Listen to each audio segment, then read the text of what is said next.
নমস্কাৰ বন্ধুসকল অসম চৰকাৰৰ ফালৰ এটা নতুন স্কিম ৰিলিজ কৰিছে যদিহে আসাম স্কুটি স্কিম হয় অনলাইন এপ্লাই কৰিব লাগিব প্ৰথমে অভাৰভিউ চেক কৰো স্কিমটো নেম হল আপোনালোকৰ ডক্টৰ বাণীকান্ত কাকতি মেৰিট এৱাৰ্ডৰ কাৰণে হয়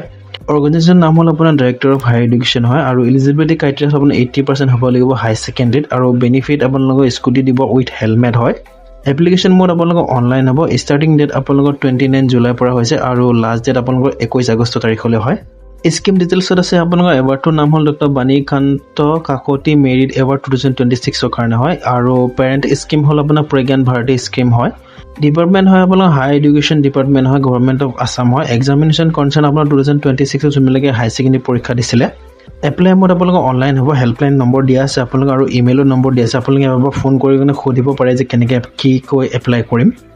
এলিজিবিলিটি ক্ৰাইটেৰিয়া হল আপোনাৰ 80% মাৰ্ক হ'ব লাগিব আপোনালোকৰ হাই ছেকেণ্ডেৰী এক্সামত আৰু কেটেগৰী আপোনালোকৰ যোনবিলাকে বেটাৰমেণ্ট দিছে বা ৰিএপিয়াৰ হৈছে হাই ছেকেণ্ডেৰী এক্সামত তেখেতসকলে এলিজিবল নহয় আৰু ৰেচিডেন্সি আপোনালোকৰ অসমৰ হ'ব লাগিব মানে পিআৰচি আপোনালোকৰ অসমৰ লাগিব আৰু যোনসকল ষ্টুডেণ্টে অসমৰ বাহিৰত পঢ়িব গৈছে যেনে ধৰক আপোনাৰ হাই ছেকেণ্ডেৰী পৰীক্ষা অসমতে দিছে আৰু অসমত 80% কৈ এবভ পাইছে তেখেতসকলে আপোনালোকে এপ্লাই কৰিব পাৰিব মানে আপোনাৰ ভেলিড পিআৰচি চাৰ্টিফিকেট ল'ব লাগিব আৰু যোনসকলে নিযুত মইনা আঁচনি পায় তেখেতসকলে এলিজিবল নহয় 2026 বৰ্ষ এই বছৰৰ লাষ্ট বৰ্ষ হ'ব যে আপোনালোকৰ স্কুটি দিয়া টোটেল আপোনালোক 18000 মান ষ্টুডেণ্টক স্কুটি দিব এইটো বছৰতে আপোনালোকে এটা এপ্লাই কেনেকৈ কৰিব এপ্লাই কৰিব লিংকটো মই ডেছক্ৰিপশ্যনত দি দিম আপোনালোকে তাৰ পৰা ডাইৰেক্ট এপ্লাই কৰিব পাৰিব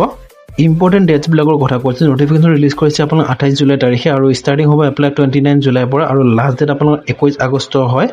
আৰু আপোনালোকৰ প্ৰভিজনেল লিষ্ট হয় 25 আগষ্টত দিব আৰু ক্লেম আৰু অবজেকশ্যন আপোনালোকৰ 25 পৰা 30 আগষ্টত দিব আৰু ফাইনেল লিষ্ট আপোনালোকৰ 10 ছেপ্টেম্বৰত দিব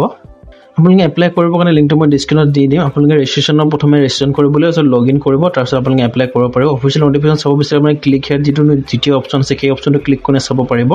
বন্ধুসকল আজি ভিডিঅ'টো ইমান আছিলে ভিডিঅ'টো ভালদৰে লাইক কৰিব আৰু চেনেলটো ছাবস্ক্ৰাইব কৰিবলৈ নাপাহৰিব